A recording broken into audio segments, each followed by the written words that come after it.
Yan mga master, so uwi na tayo and naglalakad lang tayo kasi yung motor natin hindi natin maitawid.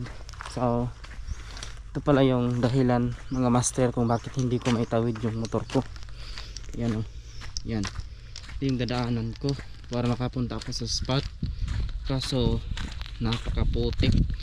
Ayan, kaya naglakad na lang ako, hindi ko na tinawid yung motor ko, baka madisgrasya pa ako. Yan o, so like to ng fish pond. Yan, yan yung mga fish pond.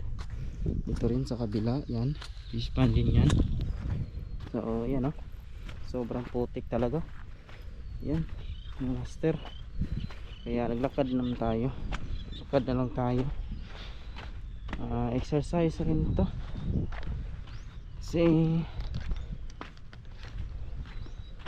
isang ano rin tayo palagi tayo kasi tayong nakaupo pag naka duty, kaya exercise din to mga master. Yan, right, so yun yung motor ko. Yan, siguro makikita naman siguro. Yan o, yan.